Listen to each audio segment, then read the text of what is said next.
to the Son, and to the Holy Spirit, as it was in the beginning, is now, and ever shall be, world without end.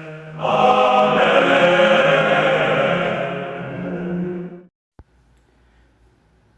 Olá, louvado seja nosso Senhor Jesus Cristo. Sejam todos muito bem-vindos mais uma vez ao canal Apostolado São José. Eu me chamo Antônio Medino. Bem, pessoal, esta é a nossa segunda aula do curso de Educação Cristã. E nesta aula a gente vai se debruçar sobre o tema da família, de maneira mais aprofundada, digamos assim, mas sempre com a ótica cristã, sempre com a ótica católica, porque, de um modo geral, a concepção de família modernista, liberal, como está aí, é uma concepção que você não pode mais definir, porque se você definir hoje de maneira natural ou sobrenatural o que é a família, e você defender realmente esse conceito com vigor e veemência, mostrando ali seus argumentos naturais, morais e espirituais, você vai ser rechaçado, você vai ser hostilizado e, em alguns casos, podemos até ser presos, como está chegando já esse tempo. Porém, a gente não pode se furtar à realidade cristã, ao peso de custar a nossa salvação.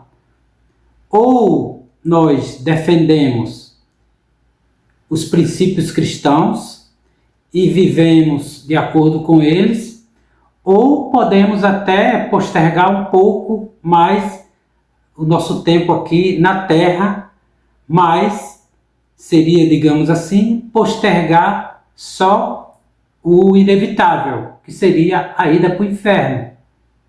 Porque, como nosso Senhor Jesus Cristo afirmou, quem não é por mim, é contra mim. Quem comigo não junta, espalha. Essas são palavras de nosso Senhor Jesus Cristo. E ele também, em outra passagem, que está nas Sagradas Escrituras, fala, se você me negar aqui, eu vou te negar também diante do meu Pai. Então, nós não temos escolha, como está aqui nesse livrinho que vai ser usado aqui nessa aula, de maneira mais intensa. Nós não temos escolha mais, nós não temos mais, digamos assim, esse poder que tínhamos outrora, de certa forma, por ignorância e porque nosso Senhor Jesus Cristo ainda não tinha se revelado para nós. Então, hoje, como nosso Senhor Jesus Cristo já nos foi revelado, nos deixou sua igreja, seus princípios, como mostrei aqui na aula anterior, nós não temos mais opção. Devemos necessariamente segui-lo. Só ajustar aqui um pouco a câmera.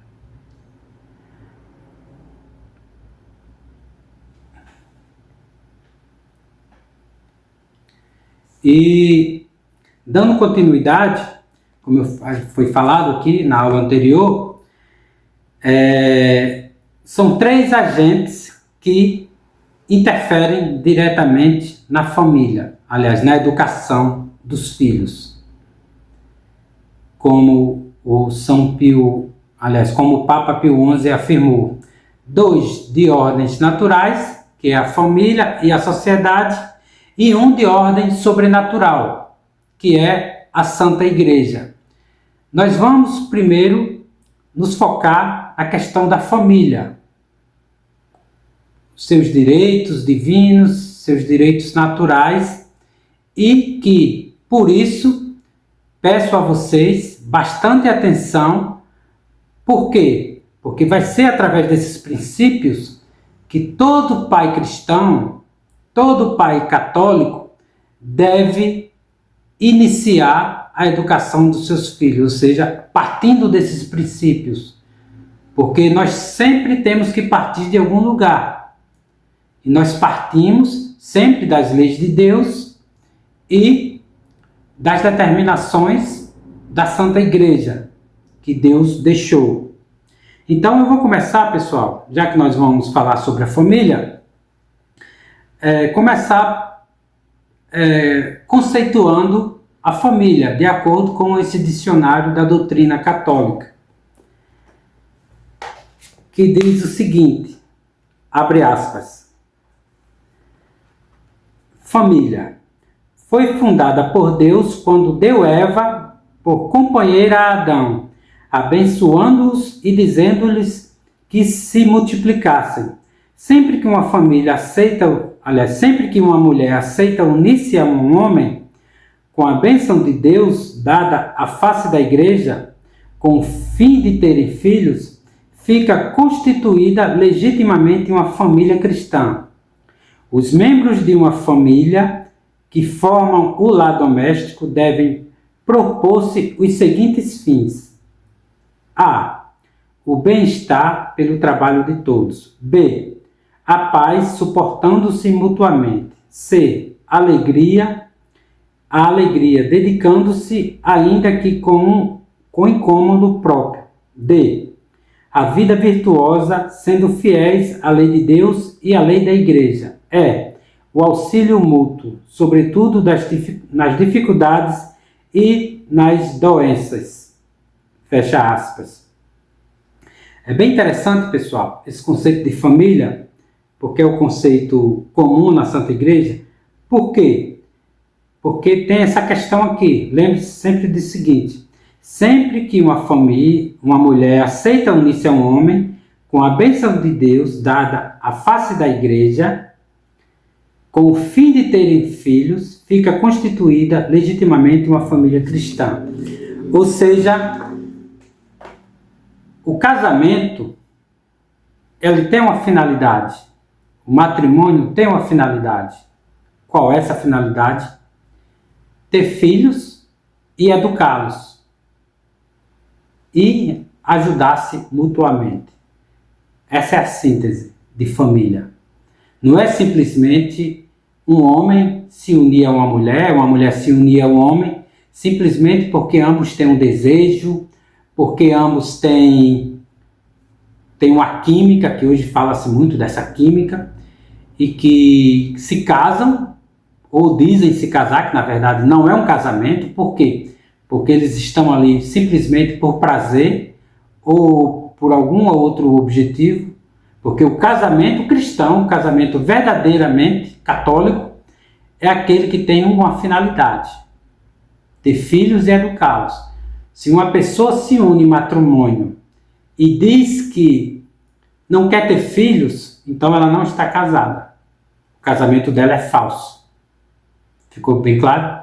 E tanto que as famílias hoje, as famílias hoje que se tem, não duram muito tempo. Por quê? Porque eles se unem simplesmente porque se gostam, ou porque tem uma química. Aí amanhã ou depois essa química acaba, esse sentimento se acaba, se separam, aí vem as complicações, e ali, entre um prazer e outro, por acidente, nasce um filho, e esse filho vai ficar relegado. Por quê? Porque não foi o objetivo dessas pessoas que se uniram para conviver juntos e dão o nome de casamento, não foi o objetivo delas ter filhos e educá-los. Pelo contrário, foi simplesmente estar junto, ter prazer, e o filho foi um acidente. É a realidade, pessoal. Não estou falando nada de, digamos assim, extraordinário. Só está mudando aqui, vou ver se eu mudo novamente. Acho que deu certo.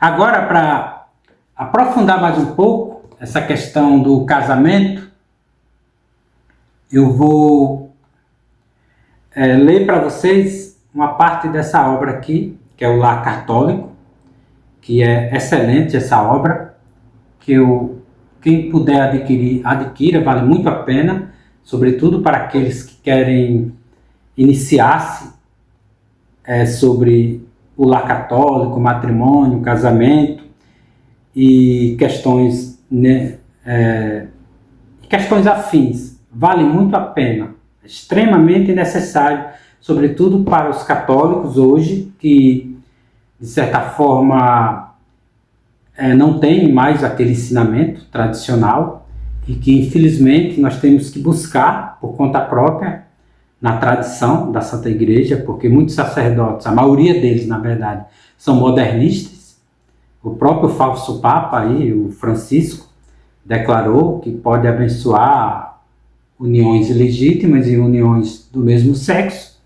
Então, a gente não deve mais buscar essa falsa igreja, porque o ensinamento deles são falsos, são ensinamentos que não condizem com a tradição.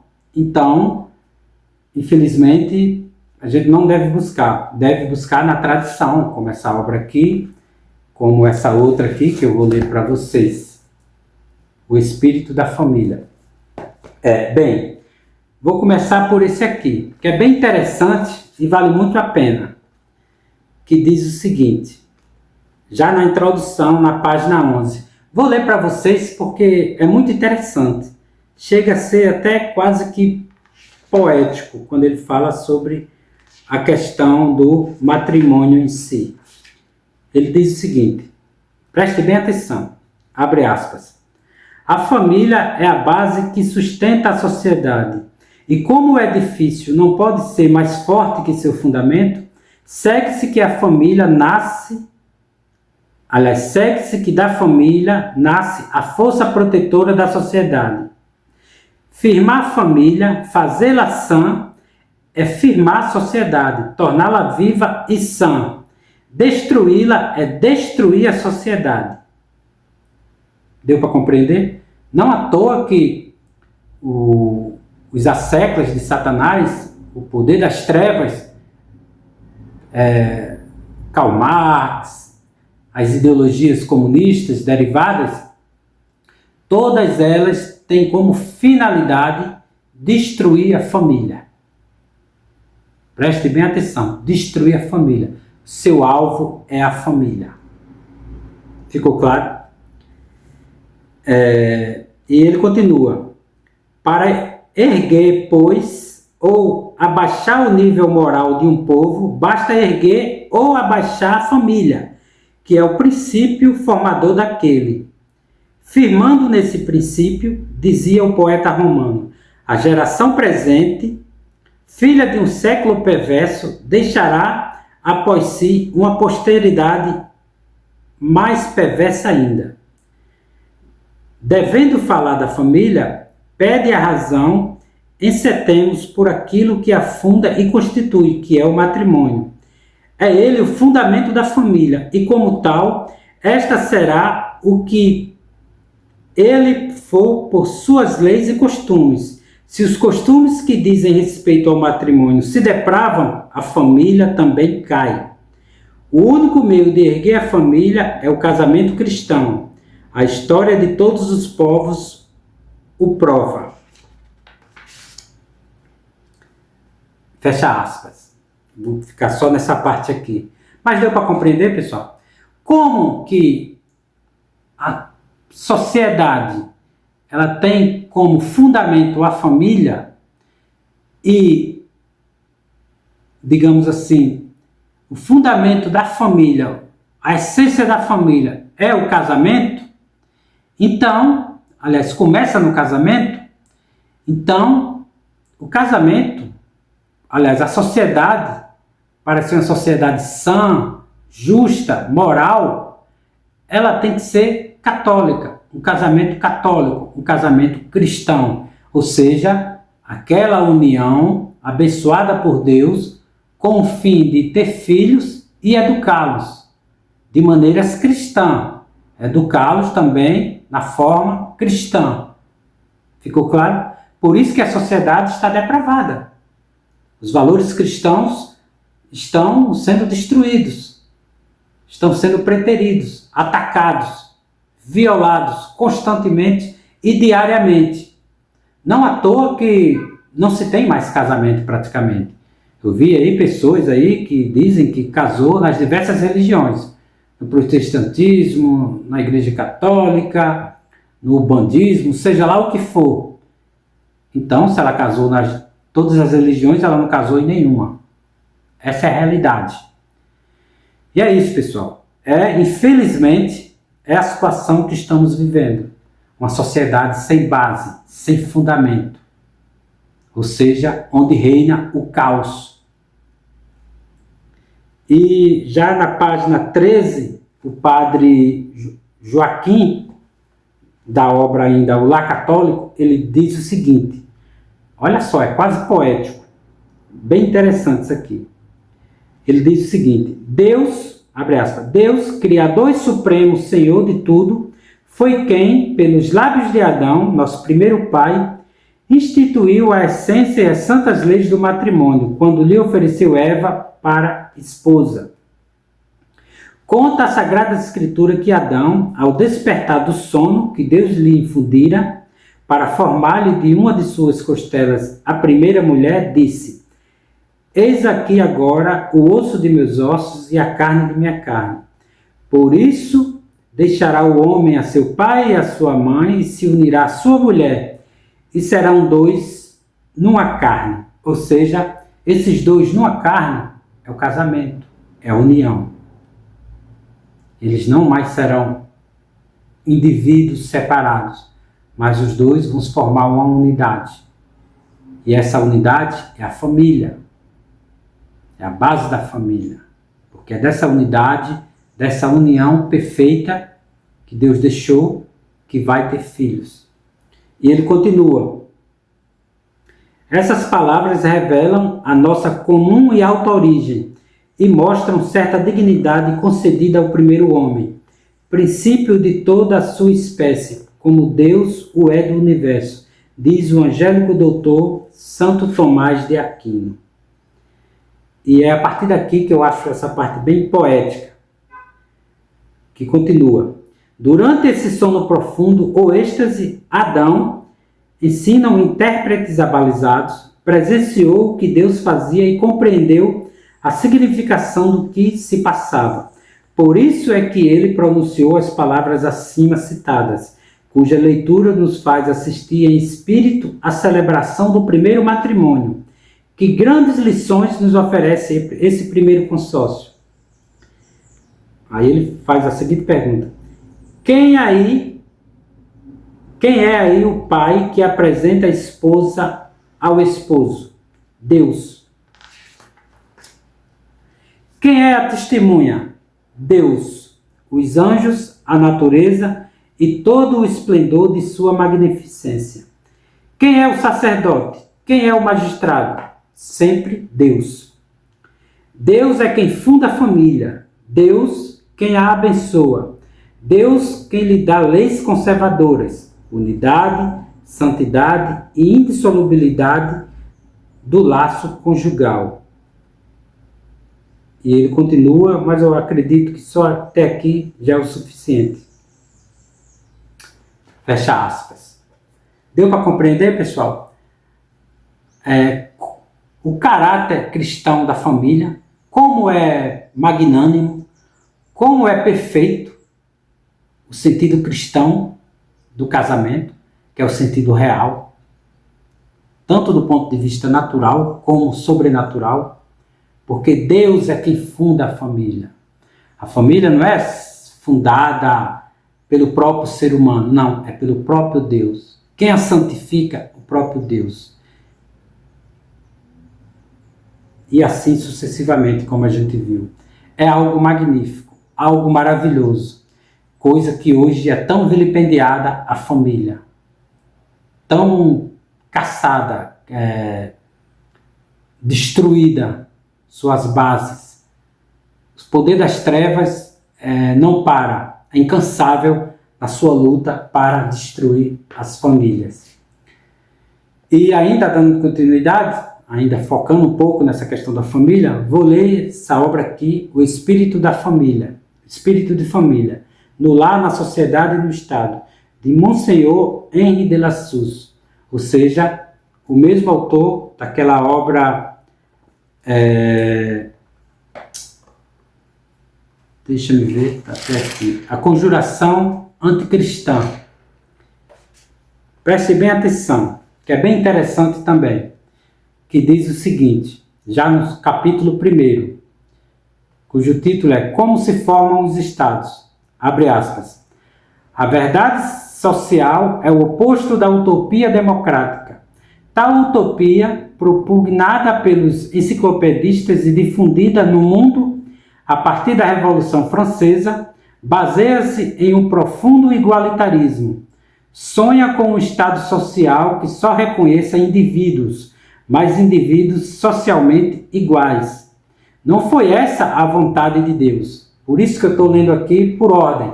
Primeiro, mostrei o conceito da família, mostrei quem foi que criou a família, quem a santificou, quem foi que, digamos assim, fez o primeiro casamento, que foi o próprio Deus, pois foi ele que apresentou Eva. Até hoje se tem esse costume, né?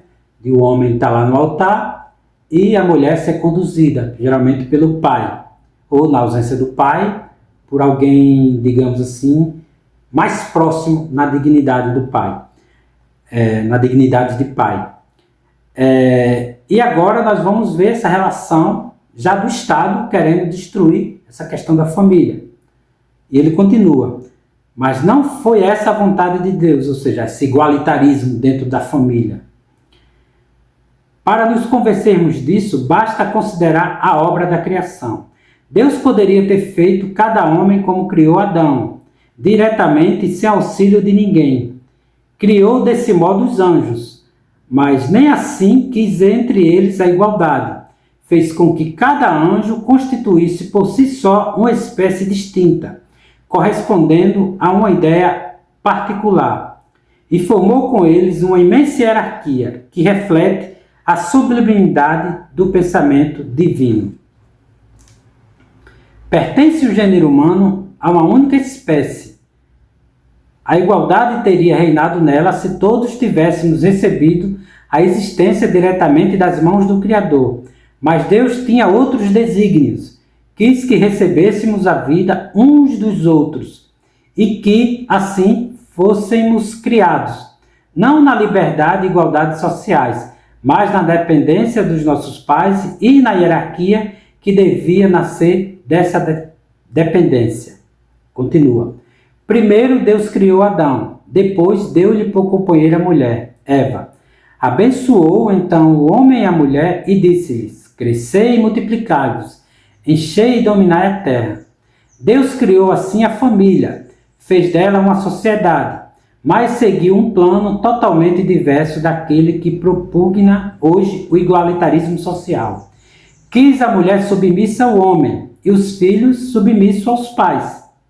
Encontramos, pois, na própria origem do gênero humano, as três grandes leis sociais: a autoridade, a hierarquia e a união. A autoridade que pertence aos autores da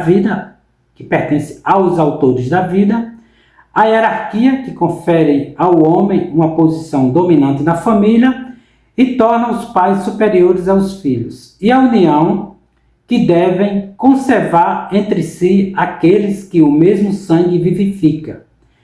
Os estados nasceram dessa sociedade primeira. Fecha aspas. Ficou bem claro, pessoal? Eu penso que isso aqui complementa ao anterior e, digamos assim, além de complementar, ela traz questões bem interessantes, que é o seguinte: não existe igualitarismo dentro da família, nem na sociedade, na ordem da criação como um todo. Nem entre os anjos há igualdade, há um superior aos outros. É tanto que Lúcifer, se ele não fosse superior aos demais, ele não teria influenciado um terço, mas ele influenciou. E isso mostra também, nessa questão da hierarquia, tendo o homem como provedor, o homem como, digamos assim, chefe do lar, mostra também o quão está destruído hoje a sociedade. com a questão do feminismo. Estava conversando com um amigo, né, no WhatsApp sobre essa questão dos valores, e ele falou algo que é bem interessante, sobre questões de princípios. Tipo o seguinte, se a gente for tomar uma atitude, por exemplo, casamento, ter filhos, a sociedade atual, o mundo atual, apregoa que existem filhos demais, pessoas demais no mundo, e que esse número tem que ser reduzido. Ou seja, é algo satânico, já que Deus diz o quê? Crescer e multiplicar. Ficou claro? Por isso que esse meu amigo disse o seguinte, basta fazermos o contrário que a sociedade nos põe, que os inimigos da igreja põem. Os inimigos pedem que nós não tenhamos filhos, então que tenhamos. E assim sucessivamente. Isso, pessoal, tem uma parte também muito interessante, foi o seguinte, antes de eu ter filhos, com minha esposa Patrícia, antes de realmente adentrar nesse mundo, né, que é o mundo da família, eu ficava pensando, eu dizia, meu Deus, como que eu vou ter filho num mundo como hoje? Meus colegas chegavam para mim e diziam, Antônio, tenha cuidado, ter filhos, o mundo está aí, cheio de desgraça, cheio de perversidade, cheio de maldade, isso, aquilo, outro.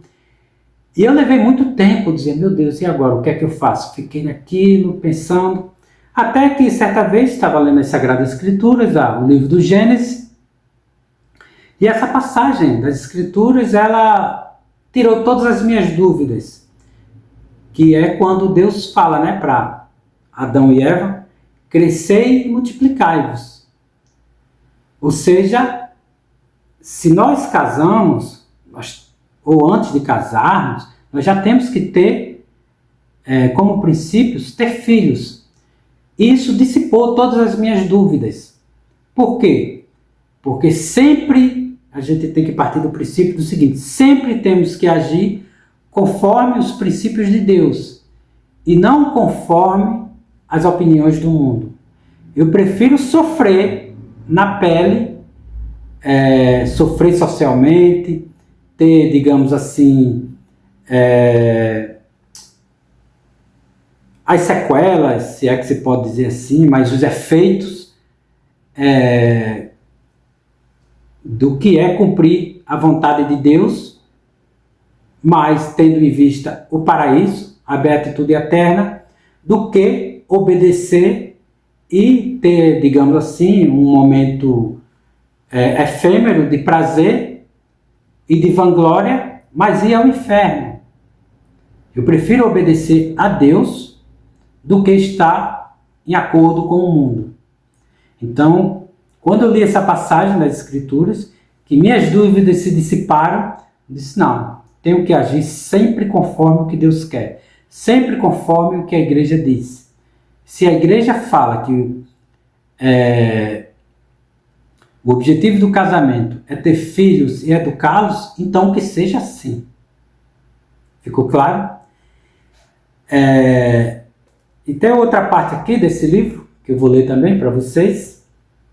Sim, pessoal, eu sou casado, estou sem aliança, mas é porque eu ajudo aqui minha esposa lavando louça e o dedo aqui começou a, sei lá, coisar aqui, eu não sei se foi fungos, que fica, né? Começa a sair um pouco da pele.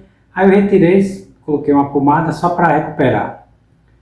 Mas já está bom, como vocês dá para perceber. Já começa a cobrança aqui em casa. Bem, e tem outra parte aqui que eu quero deixar, que eu leio para vocês, ainda dessa obra aqui, que é bem interessante, que diz o seguinte, já é do 2º capítulo, cujo título é Os Estados devem conservar o padrão familiar. Diz o seguinte, abre aspas, a família não é somente o elemento fundamental de qualquer Estado, mas também o seu elemento constitutivo, pois a sociedade regularmente organizada, desde que não contrarie as leis da natureza, como sucedeu na França com a Revolução de 1789, não se compõe de indivíduos, mas de famílias. Hoje, Só os indivíduos contam, e o Estado só reconhece cidadãos isolados, o que é contrário à ordem natural. Fecha aspas. Vou dar continuidade. Ele diz o seguinte: o Estado, disse o muito bem Savigny, uma vez formado, tem por elementos constitutivos as famílias, não os indivíduos. Antigamente era assim. Demonstram-me claramente os recenseamentos em que se contavam não as pessoas, mas os fogos, isto é, os lares. Cada lar era considerado o centro de uma família, e cada família era, dentro do Estado, uma unidade política, jurídica e também econômica. Fecha aspas. Ou seja, pessoal, com a Revolução Francesa, que destruiu praticamente de vez as sociedades cristãs, as nações que ainda tinham como fundamento na sua Constituição o cristianismo, porque muitas pessoas pensam que nós somos um país católico. Isso é falso, muito falso. Dizem que nós somos um país cristão. Isso é falso, muito falso. Nós já fomos, sim, um país cristão. Vou mostrar aqui. Por exemplo, eu comprei isso aqui do Senado faz um tempo, que são as constituições brasileiras. Tem 7 constituições, desde a 1824, a nossa primeira Constituição, e a última, que é a de 1988. Na nossa primeira Constituição, para vocês terem uma ideia, deixa-me ver aqui, já no primeiro título, no artigo, deixa eu ver aqui, no artigo 5º do primeiro título, diz o seguinte: a religião católica apostólica romana continuará a ser a religião do Império. Todas as outras religiões serão permitidas com seu culto doméstico ou particular em casas para isso destinadas, sem forma alguma exterior de templo. Ou seja, aqui, nessa época, ao menos de maneira constitucional, nós éramos um país católico, um país cristão. Por quê? Para uma nação ser considerada cristã, um país ser considerado cristão, tem que haver na sua base aquilo que a constitui. E o que a constitui hoje, essas nações, digamos assim, modernas, são as leis. As leis que estão na base da sociedade. Quais são as leis, digamos assim, que tornam comum aquele povo? E se nós não temos aqui, na nossa Constituição, uma religião comum, então nós não somos católicos. Pelo contrário, fala em liberdade de crenças, isso, aquilo, outro. Ou seja, essa Constituição aqui, de 1988, é uma Constituição liberal. É uma Constituição individualista. Não foca a família, foca o indivíduo.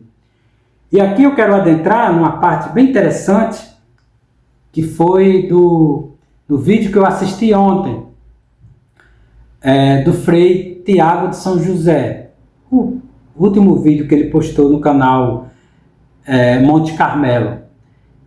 Quando ele trata já pouco antes, eu acho que 9 minutos e meio a 10 minutos, ele começa um tema sobre a juventude. Ele fala que em tempos pretéritos, relativamente pretéritos, não existia essa questão de encontro de jovens, jornada da juventude, isso, aquilo, outro. Não existia. Isso foi criado justamente com o objetivo para separar os jovens da sua família, para começar a destruir a família. Isso teve um objetivo. Por exemplo, quando eu morava no interior, ainda era adolescente, eu participava de grupo de jovens. Isso na igreja, olha só. Que era um grupo que a gente não ia para falar praticamente nada de religioso, nada de cristão, a gente ia se reunir lá para outras coisas. Tinha dezenas de finalidades. namorar, paquerar, mil e uma utilidades, menos para se fundamentar na doutrina cristã, doutrina católica.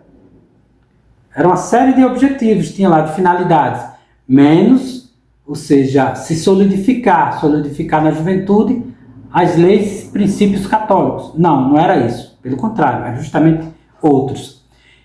E isso é bem interessante, por quê? Porque mostra esse caráter individualista, ou seja, é como se o jovem dentro da família, um filho, ele não pertencesse, não tivesse uma ligação intrínseca, não tivesse uma conexão sobrenatural, natural, não. Ele é como se fosse um indivíduo que está ali só esperando um dia, digamos assim, ter o mínimo necessário para escapar dos pais. E quem faz mais esse papel ainda são as escolas, que muitos pais colocam os filhos antes dos 4 anos de idade. Eu digo antes dos 4 anos porque certa vez eu assisti a um depoimento de um pediatra desse sério, que ele afirmava que é um crime colocar uma criança em qualquer instituição educacional, entre aspas, em creches, antes dos 4 anos, porque ele não tem o mínimo necessário para, digamos assim, ser preservado daquilo ali. São bactérias, vírus, ainda não tem uma personalidade formada, ele não tem o necessário, mas já jogam a criança ali. Eu vejo pais que jogam desde os 6 meses de idade, ou seja, já entregam os filhos ao mundo, ou seja, essa perda do significado de família, de educação, de família cristã, de educação cristã, já praticamente não existe mais.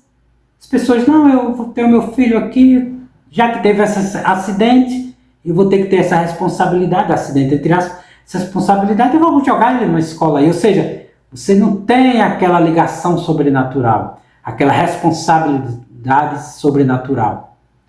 As famílias hoje não têm isso. Coloca lá na escola, ainda falam, muitos políticos, falando com ar de soberba e como se fosse algo extremamente benéfico para a sociedade, escola em tempo integral, ou seja, ter aulas com os discípulos de Satanás de maneira integral, de forma integral, ou seja, ter a mentalidade, o intelecto, o espírito destruído desde a juventude, desde antes da primeira infância.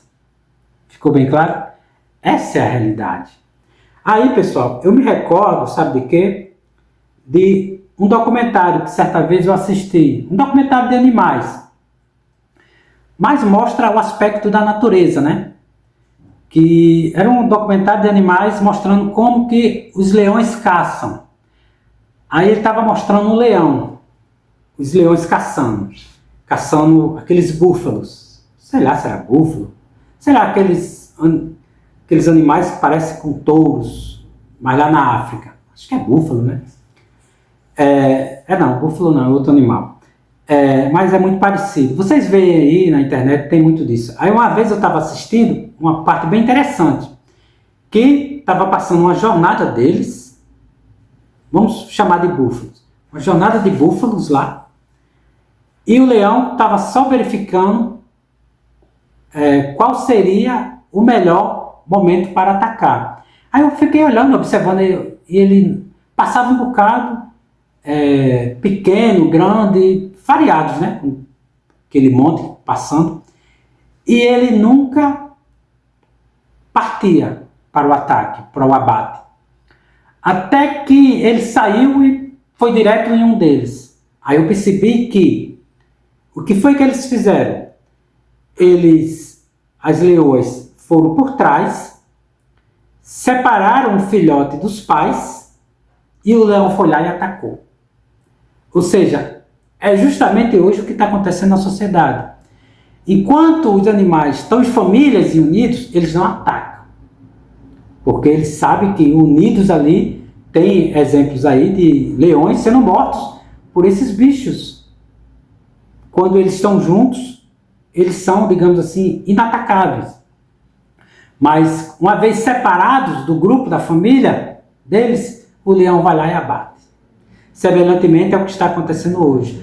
Grupo da juventude, Jornada Mundial da Juventude, que nem essa falsa igreja fez aí, isso, aquilo, outro, grupo de jovens isso e aquilo, ou seja, para separar, para o inimigo chegar e atacar, sem a proteção dos pais, sem a proteção da família. É a realidade. Agora, pessoal, vou ler aqui essa parte aqui, para só terminar, sobre essa questão da família, que é essa obra aqui, Divini Illius Magistris, sobre a educação cristã, que é uma carta encíclica, né, que eu falei para vocês, que ainda vou utilizar em outras aulas, que ela foi de 1929, de 31 de dezembro de 1929, no final, né, já. E o Pio XI aborda sobre a questão da família e a educação, seus direitos naturais, seus direitos sobrenaturais. Primeiro ele diz o seguinte, que está aqui nessa página 23, que é especificamente sobre a família, como vocês podem ver. Ele diz o seguinte, a família, o direito da família em educar, o direito dela é anterior ao Estado. E para justificar, ela diz o seguinte, diz o doutor Angélico com a sua costumeira clareza de pensamento e precisão de estilo. O doutor Angélico é o São Tomás de Aquino, que por sua vez é o doutor comum da igreja. Ele diz o seguinte, ele cita São Tomás de Aquino, o seguinte, abre aspas, o Pai segundo a carne participa do modo particular da razão do princípio que, do modo universal, se encontra em Deus. O Pai é princípio da geração, da educação e da disciplina, de tudo o que se refere ao aperfeiçoamento da vida humana. Fecha aspas. E continua aqui. Portanto, a família recebe imediatamente do Criador a missão e, consequentemente, o direito de educar a prole. Um direito inalienável porque inseparavelmente unido com a obrigação rigorosa. Um direito anterior a qualquer direito da sociedade civil e do Estado, e por isso inviolável da parte de todo e qualquer poder terreno. Isso aqui, pessoal, é importante destacar o seguinte, que o Papa ele está falando no sentido sobrenatural e no sentido natural, na ordem que deve ser. Só que nós não estamos mais numa sociedade cristã. Nós não vivemos numa cristandade. Porém, nós, enquanto família, enquanto pai de famílias, podemos sim formar um lar católico. O nosso Estado, o nosso país, o Brasil, ele não é católico. Mas nós, enquanto católicos, podemos formar a nossa família cristã. Podemos ter o nosso lar católico. Por quê? Porque a família é anterior ao Estado. E se educarmos os nossos filhos, se nossos filhos fossem educados de maneira cristã, católica, nós não estaríamos nessa ruína que estaríamos hoje. Porque a base do Estado, a base de qualquer civilização é a família. Quer ver como que é o Estado? Olhe para a família. Quer ver como que o Estado está na questão moral e espiritual? Olhe para a família, como diz o padre Joaquim. E para só terminar essa parte da questão do direito anterior ao Estado, eu vou ler de outro capítulo, mas referente a isso, diz o seguinte, ainda nesse livro aqui. Sobre este ponto, é de tal modo unânime o sentir comum do gênero humano que estariam em aberta contradição com ele quantos ousassem sustentar que a prole pertence primeiro ao Estado do que à família, e que o Estado tenha sobre a educação direito absoluto. É insubsistente, pois, a razão que estes aduzem, dizendo que o homem nasce cidadão e por isso pertence primeiramente ao Estado, não refletindo que o homem, antes de ser cidadão, deve primeiro existir, e a existência não é recebida do Estado, mas dos pais, como sabiamente declara Leão 13, que diz o seguinte, abre aspas, os filhos são alguma coisa do pai, e como que uma extensão da pessoa paterna. E se quisermos falar com rigor, não por isso mesmo, por si mesmo, mas mediante a comunidade doméstica, no seio da qual foram gerados, eles começam a fazer parte da sociedade civil. Isso é perfeito, pessoal. Por quê? Se nós formos observar, o Estado, ele vem depois. Aristóteles que dizia que o Estado é maior que o indivíduo, mas isso é falso. Por quê? Como diz aqui o próprio São Pio, o Pio XI, fala que antes de uma pessoa ser cidadã, ele tem que existir. E ele só existe através da família. Isso é perfeito. Por quê? No livro do Gênesis, fala que no princípio não existia Estado. Você olha ali no princípio da criação, não se fala que Deus criou países. Criou a natureza, criou os seres humanos para crescer e multiplicar. E crescendo e multiplicando, depois formou-se o Estado. Ou seja, a família sempre é anterior ao Estado. Então ninguém nasce cidadão nesse sentido e que por isso ele pertence antes de tudo ao Estado, não. Nós nascemos de uma família, que essa família foi fundada por Deus, estou falando no sentido católico, foi ordenada por Deus, abençoada por Deus, e antes de tudo, nossos filhos pertencem a Deus. Não pertence ao Estado, pertence a Deus. E cabe a nós pais, pela graça de nosso Senhor Jesus Cristo, auxílio dos santos de Nossa Senhora, educar os nossos filhos para posteriormente entregá-los àquele que nos criou, que é o próprio Deus. E agora vou ler a parte da questão do direito inviolável, mas não despótico, ou seja, é um direito inviolável das famílias educarem seus filhos.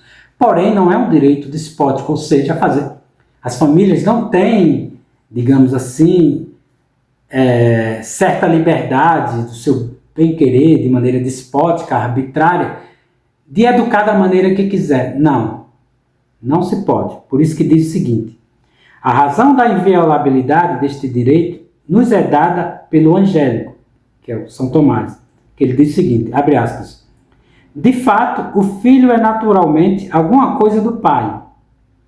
Daí ser direito natural que o filho, antes do uso da razão, esteja sob os cuidados do pai. Portanto, seria contra a justiça natural subtrair a criança, antes do uso da razão, ao cuidado dos pais, ou de algum modo dispor dela contra a sua vontade. Ou seja, antes de tudo, é um direito inviolável. Não se pode violar esse direito. Hoje a gente sabe que esse direito é violado. Mas se nós estivéssemos na sociedade católica, nós não violaríamos esse direito. Pelo contrário, esse direito seria mais ainda protegido. Mas enquanto pais católicos, nós não podemos violar isso. Nós violamos esse direito quando? Quando nós entregamos nossos filhos ao Estado e deixamos o Estado, de maneira despótica, educar os nossos filhos. Ou seja, é um direito nosso de educar os nossos filhos? Mas não de qualquer forma. É de maneira cristã, de maneira católica. A partir do momento que a gente entrega uma escola católica, ou seja lá qual for, as escolas católicas hoje, de católica só tem o nome, como a gente viu no vídeo anterior, ou as escolas públicas aí, qualquer, sem se dar conta do seu teor de ensino, do seu conteúdo anticristão, então nós estamos agindo de maneira despótica. Ou seja, indo contra as leis de Deus. E continua aqui. E porque a obrigação do cuidado da parte dos pais continua até que a prole esteja em condições de cuidar de si, também perdura o mesmo inviolável direito educativo dos pais. Diz o mesmo autor angélico, porque a natureza não tem em vista somente a geração da prole, mas também o seu desenvolvimento e progresso, até o perfeito estado de homem, enquanto homem, isto é, até o estado de virtude. Portanto, a sabedoria jurídica da Igreja assim se exprime tratando desta matéria com precisão e clareza sintética no Código de Direito Canônico, Cânon 1113. Diz o seguinte, abre aspas, os pais são gravemente obrigados a cuidar por todos os meios possíveis da educação, quer religiosa e moral, quer física e civil, da prole, e também a prover ao bem temporal da mesma. Fecha aspas. E tem uma parte aqui, só para finalizar, essa parte da inviolabilidade dos direitos dos pais na educação dos filhos. Diz o seguinte, eles citam a encíclica do Leão XIII, que diz o seguinte, o poder dos pais é de tal natureza que não pode ser nem suprimido, nem absolvido pelo Estado, porque tem o mesmo princípio comum com a mesma vida dos homens. E ele continua, fecha aspas, aqui ele continua no documento.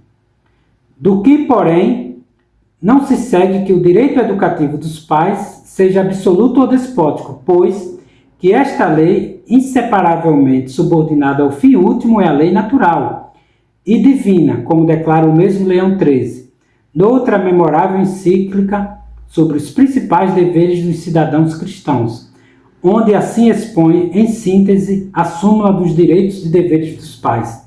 Abre aspas. Por natureza, os pais têm direito à formação dos filhos.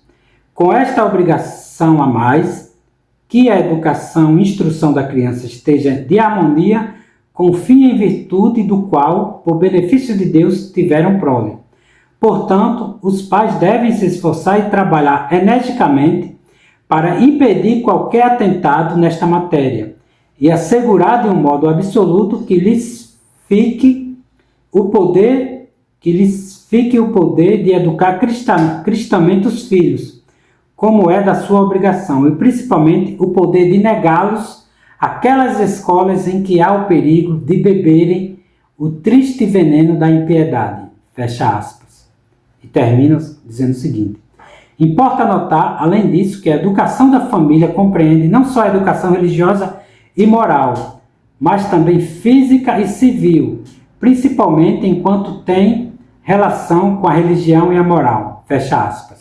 Aqui se conclui a questão da inviolabilidade dos direitos dos pais na educação dos filhos. Ou seja, esse direito ele é inviolável, partindo do princípio sobrenatural e natural, mas hoje as sociedades não obedecem essa questão natural, a própria igreja não obedece isso quando fala que pode abençoar casais em uniões legítimas, homossexuais, a própria falsa igreja não obedece mais essas leis divinas e naturais. Imagina os estados. Ficou claro? Fiquei até sabendo recentemente agora que qualquer mãe aí, parece que já foi determinada aí, quer dizer, foi, digamos assim, aceitado pela justiça, sei lá o termo correto, parece que foi compreendido aí pela justiça que qualquer mãe, foi decidido, né, jurisprudência aí, sei lá, foi decidido aí pela justiça que qualquer mãe agora pode colocar o seu filho para adoção sem consulta dos pais e sem consulta de qualquer outra parte da família, ou seja, é a inversão total dos valores. Já se a família tem como chefe o cabeça o homem, atualmente, nessa falsa família, nessa falsa sociedade, é a mulher pode tudo. A mulher, ela é, digamos, ela toma o lugar do próprio Deus atualmente, parece. Ficou claro? Essa é a realidade nossa. Infelizmente. Como mostrou-se aqui, é um poder inviolável que nós temos, mas não um poder despótico. Nós temos que agir de acordo com a natureza e de acordo com as leis de Deus. E ele fala aqui também no item 3.3 que esse direito de educar ele tem que ser reconhecido pela jurisprudência civil, Ele fala o seguinte: tal direito incontestável da família tem sido várias vezes reconhecido juridicamente em nações onde se tem cuidado de respeitar o direito natural da legislação civil. Assim, para citar um exemplo, a Corte Suprema da República Federativa dos Estados Unidos da América do Norte, na decisão de uma importantíssima controvérsia, declarou: não competia ao Estado nenhum poder geral de estabelecer um tipo uniforme de educação para a juventude, obrigando-a a receber a instrução somente nas escolas públicas. E por aí vai. O Pio XI, ele deixa aqui bem claro quando se obedece ao menos a lei natural. Mas a gente sabe que essa lei, infelizmente, esse direito de educação dos pais não tem mais reconhecimento civil na jurisdição, infelizmente. E, por último, ele fala sobre a tutela, que esse direito ele é tutelado pela igreja, ou seja, ele tem, digamos assim, como confirmação e proteção na própria igreja. Isso ele está falando da igreja verdadeiramente católica, dessa igreja falsa não, desse falso papa não. Que, inclusive, ele mesmo afirma que, cheguei até certa vez, uma matéria, ou foi um vídeo, onde ele adverte uma mãe ou uma avó de ela estar educando o seu filho de maneira católica. Ele adverte, ele diz: não, você não pode educar o seu filho de maneira católica. Você não pode, digamos assim, catequizá-lo. É como se fosse contra os direitos da criança e do adolescente. Ou seja, você está violando os direitos da criança. Meu Deus do céu, que ponto chegou? E ele diz o seguinte sobre essa tutela pela igreja: a história, particularmente nos tempos modernos, atesta como se tem dado e se dá, da parte do Estado, a violação dos direitos conferidos pelo Criador à família, ao mesmo tempo que demonstra esplendidamente como a igreja os tem sempre tutelado e defendido. E a melhor prova, de fato, está na confiança especial das famílias nas escolas da igreja, como escrevemos na nossa recente carta ao cardeal secretário de Estado. Abre aspas. A família surpreendeu imediatamente que assim é. Aliás, a família compreendeu imediatamente que assim é, e desde os primeiros tempos do cristianismo até aos nossos dias, pais e mães, mesmo pouco ou nada crentes, mandam e levam aos milhões os seus filhos aos institutos de educação fundados e dirigidos pela igreja. Fecha aspas. É bem interessante aqui sobre essa questão da tutela da igreja, dessa carta encíclica. Por quê? Porque ele já afirma que os estados já estão, como que a palavra correta é, violando esses direitos dos pais de educar os seus filhos. Mas ele diz que, ao contrário dos estados, na igreja, esse direito ele é tutelado e protegido e defendido. Só que ele está falando da igreja católica verdadeira, essa falsa igreja não, pelo contrário. E ele termina do seguinte, vou ler só a parte final. Não, vou ler a parte toda, que diz o seguinte: é que o instinto paterno que vem de Deus orienta-se com confiança para a igreja, seguro de encontrar aí a tutela dos direitos da família. Numa palavra, aquela concórdia que Deus pôs na ordem das coisas. A igreja, com efeito, embora consciente da sua missão divina e universal e da obrigação que todos os homens têm de seguir a única religião verdadeira, não se cansa de reivindicar para si o direito de recordar aos pais o dever de mandarem batizar e educar cristamente os filhos de pais católicos. É, porém, tão ciosa da inviolabilidade do direito natural educativo da família que não consente, a não ser sob determinadas condições e cautelas, que sejam batizados os filhos dos infiéis, ou de qualquer modo se disponha da sua educação. contra a vontade dos pais, enquanto os filhos não puderem determinar-se por si a abraçar livremente a fé. Temos, portanto, como já notamos no nosso citado discurso, dois fatos de altíssima importância. A igreja que põe à disposição das famílias o seu ofício de mestra e educadora, e as famílias que correm a aproveitar-se dele e dão à igreja, às centenas e aos milhares, os seus filhos, estes dois fatos recordam e proclamam uma grande verdade, importantíssima na ordem social e moral. Eles dizem que a missão de educar pertence antes de tudo e acima de tudo e em primeiro lugar à igreja e à família. Pertence-lhes por direito natural e divino e por isso de um modo irrevogável, inatacável e insubstituível. Fecha aspas. Aqui termina essa parte da carta encíclica sobre a família, ou seja, os seus direitos da família e essa questão do agente da família.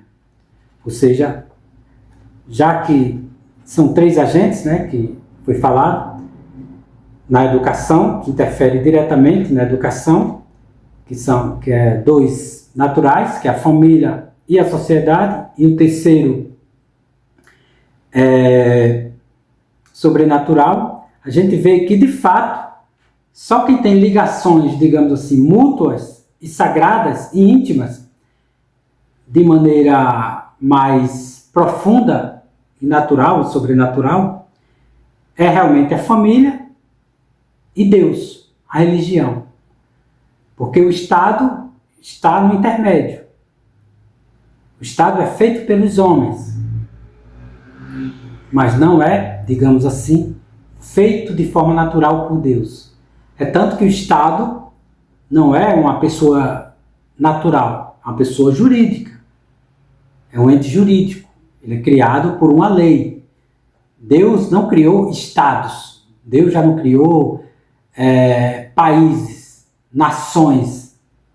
Por isso que o Salmo diz o seguinte: feliz, aliás, acho que é o Salmo que diz, feliz a nação cujo Deus é o Senhor. Ou seja, mostrando que aquela nação que tem por Deus o Senhor, ela é feliz. Mas aquela nação que não tem, ela é infeliz. Bem, pessoal, a gente termina aqui essa questão da família na educação.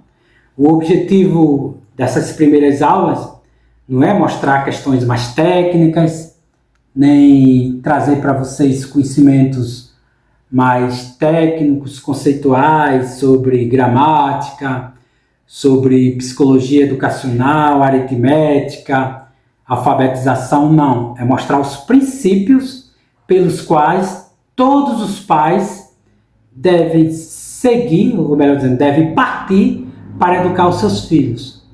Ou seja, todos os seus princípios têm que ser católicos. Então, por exemplo, se eu vou alfabetizar o meu filho, qual é o melhor método que, digamos assim, é mais propício para educar o meu filho de maneira católica? É o método fônico? É o método silábico? É o método do letramento, como se diz hoje? De imediato já descarta o letramento. O silábico ainda vai, mas o mais, digamos assim, próximo à alfabetização de maneira católica é a alfabetização fônica. Por quê? Ela é mais natural e ela foi utilizada pelos doutores da igreja. Os doutores da igreja foram alfabetizados pelo método fônico. Isso é apenas um exemplo. Então, se você é pai católico, você é mãe católica, e está pensando em educar o seu filho, alfabetizá-lo, iniciar já na alfabetização, escolha o método fônico. Isso é só a título de exemplo. Mas por que o método fônico? É simplesmente por uma escolha arbitrária? Não. Por quê? Como o Pio XI mostrou, nós não podemos aleatoriamente, de forma despótica, educar os nossos filhos. Não, nós temos que educar de maneira mais natural e sobrenatural possível, de maneira católica. Isso é só a título de exemplo. Posteriormente vai ter aulas específicas sobre essa questão da alfabetização. É isso, pessoal. O vídeo ficou muito longo, 1 hora e 4 minutos, 1 hora e 5 minutos, quase. Mas é isso. É uma aula, não tem como ser menos. E espero que vocês tenham gostado. Compartilhe esse vídeo com mais pessoas. Aqueles que quiserem colaborar com o canal, de alguma forma, contribuir, vou deixar aí no link a minha chave Pix, o meu e-mail.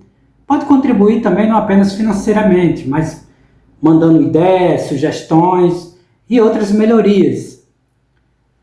Porque a caridade não se constitui exclusivamente em ajudar financeiramente ou materialmente alguém, mas me ajudar a corrigir de maneira cristã de uma forma caridosa. Se vocês têm mais sugestão, algumas coisas para corrigir, vou deixar o meu e-mail. E também quiser contribuir financeiramente, deixarei aí a minha chave Pix. E é isso, pessoal. Agradeço muito. Já de antemão, eu quero agradecer todos aqueles que colaboraram aqui. Tem pessoas que colaboram de forma até recorrente, não vou aqui dizer o nome. E pessoas que, sempre que eu preciso de ajuda, estendem o braço a mim. Quero afirmar aqui que eu não vou ter como pagar isso, porque quando eu digo pagar, é no sentido de devolver de maneira igual, porque eu penso que é uma ajuda de Deus que vocês estão me dando, uma resposta de Deus, às vezes, o que eu preciso, e a gente não tem como pagar isso. Às vezes, quando a gente tem aflição em algum momento e alguém nos ajuda, aquilo é impagável. Por exemplo, se alguém está morrendo afogado e alguém tira alguém daquele momento, e a pessoa fica extremamente agradecida, não tem como pagar isso. Semelhantemente, a ajuda que muitos me dão aqui, por exemplo, minha geladeira estava quebrada, tentei consertar, não deu, mas pessoas me ajudaram aqui e eu acabei juntando as ajudas que as pessoas me deram e comprei uma outra geladeira, não uma geladeira nova, uma geladeira usada, mais útil e que é uma resposta de Deus para mim. É isso, pessoal. Agradeço extremamente. Eu acredito que aqueles que estão assistindo ao vídeo sabem quem são. Agradeço mesmo de coração. É isso. Lembrando que tudo que a gente for fazer tem que ser para a glória de Deus e o bem das almas. E não esquecendo o nosso objetivo aqui na Terra, que é conhecer, amar e servir a Deus. É isso. Mais uma vez agradeço. Inscreva no canal. Contribuem, aqueles que podem contribuir, seja de maneira financeira, com sugestão. E é isso. Fiquem todos com Deus e até a próxima.